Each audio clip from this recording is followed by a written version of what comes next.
Oh, hello. How are you? Welcome to No More Shame. Yes, I know what you're thinking. It's been a hot minute. We often have this conversation. Life gets crazy. We're not going to get into it. But here I am today. And today is a topic that I recently had the opportunity to go and discuss with a youth group. I had been asked by my dad, actually, who works with youth, to come and teach them about negative and positive coping skills. Something that we all need in our lives, regardless if we're youth or not. Something that we need to find and figure out for ourselves. Because the truth of the matter is, excuse me, there are good ways to cope and there are bad ways to cope. Let's talk about negative coping first. Negative coping is... Well, let's talk about why we cope, actually. Let's backtrack here. Coping, we all experience emotions. We all do. Raise your hand if you've ever felt happy in your life. Raise your hand if you've ever felt sad in your life. Raise your hand if you've ever felt fear, anxiety. I could go on, and I'm sure we'll all raise our hand. And that shows that we're human. That shows that we all experience these emotions. Now, some of these emotions you might experience more than somebody else. You might feel sadness more than others may. Or you might feel happiness more than others may. Again, that goes back to us being human, but our individuality, which is something to celebrate being individual, but sometimes it's hard, the things we struggle with as individuals. And sometimes we don't always... Sometimes we do and sometimes we don't handle those things appropriately. Coping is what you do to handle those emotions. So, for example, when I get stressed, something I do that makes me feel better is I do a cartwheel. It's crazy, I know, but I do a cartwheel and I feel so much better.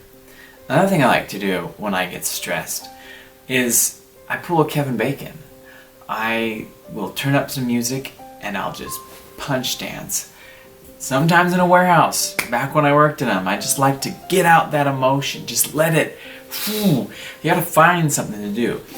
Negative coping. I know I'm kind of, anyways, negative coping. These are things that we do to handle our emotions that aren't actually that healthy for us. So for example, some people turn to eating to handle their emotions, and it can lead to overeating, which then leads to, that also can impact your physical health and your mental health, and can lead down kind of a spiral, a whole turn of events. Some people turn to sleeping, and they sleep too much, which is also not okay. The things that we do to cope and handle situations impact us and others more than we think. And so it's important that we think about things that will be good for us. And I was about to say others, but more importantly, I want you to think about you. This is about you. And there are some, I mentioned overeating, sleeping. There's things like overspending, avoiding the problem. I think that's one that a lot of us do. Not everybody likes conflict. I'm sure there's people that do, but most people don't like conflict. And so rather than facing our problems head on, we avoid them. Rather than addressing the issues, we bury them. And that's another horrible thing, because pretty soon there's just so much balled up inside of us that we explode. I know I have a nasty habit of this. Well, I've gotten a lot better, but I used to just take all the emotions and I just let them ball up inside of me until someone just came along and they could do something small, but it was just like, and I would explode on them. It didn't care. It didn't matter who they were, what they did. it was kind of like whoever pushed that last button on me got everything, and I would just tear into them. And things like that, that's not good. We don't feel good afterwards. We don't feel... It doesn't help us solve the problem that's at hand. It doesn't help us experience the emotion. We need to experience our emotions, you know, not bury them, not try to forget them, but we need to experience them. So if we feel sad, we need to allow ourselves to feel sad, follow through, and then work through it.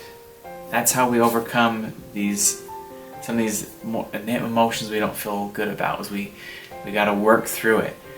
So sometimes you just gotta cry.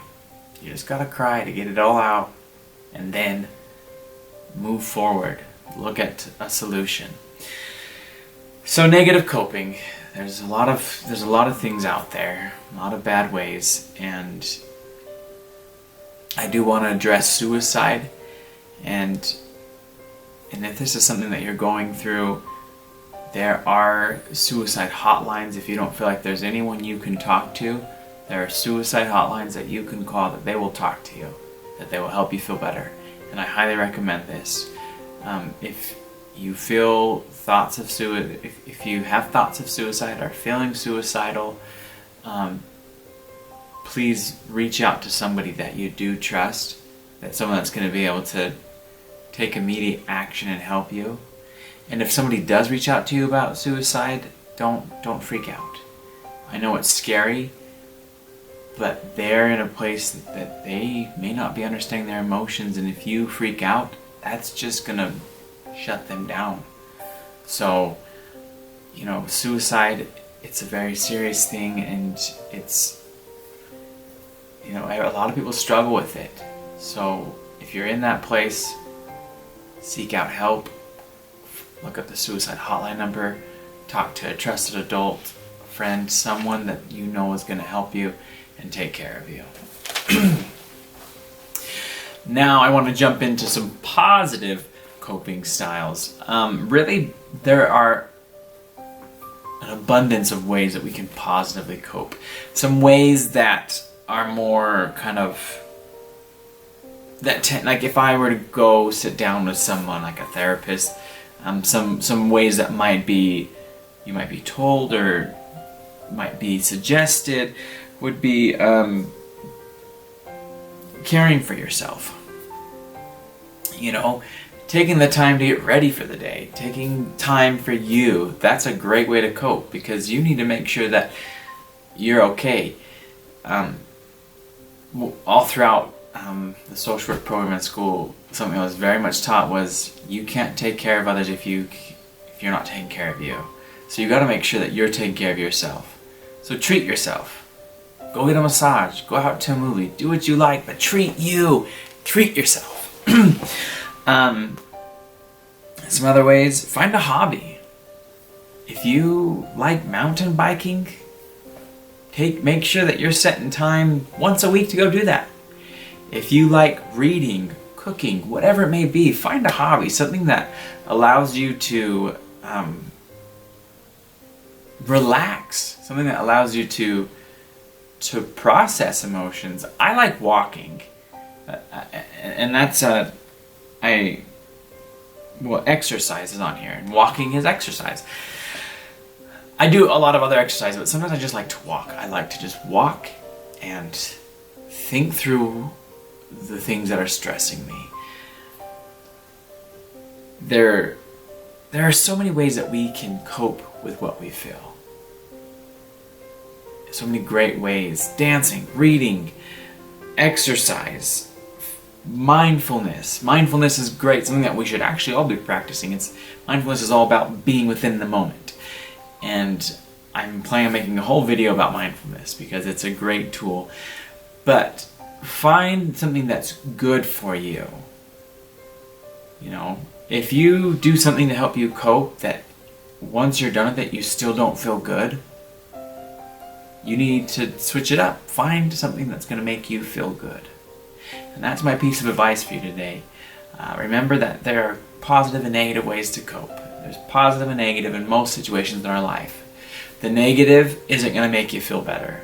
It might alleviate the pain for a brief moment, but once you're done drinking, once you're done viewing pornography, once you're done with whatever that bad coping style is, the issue, the stress, the anxiety, whatever it is still going to be there. But positively coping with it is going to help you to work through the emotion, experience and process the emotion, and then move forward, which is what we all need to be practicing and doing, is moving forward in a positive way. Thank you for watching today. I sure hope this has been enlightening to all of you out there. If you haven't yet, please subscribe down below. If you yourself have something you'd like to, a story, an experience with mental health, with trauma, I would love to reach out to me, please. You can contact me on Instagram, and I would love to, if you'd love to share your story, I'd love to be an opportunity, a window for you to share your story and to help other people out there. So thank you for watching today, and I hope, again, that this has been something that's been a treat, something that you've learned something from. Thanks, and we'll catch you later. Now back to my book.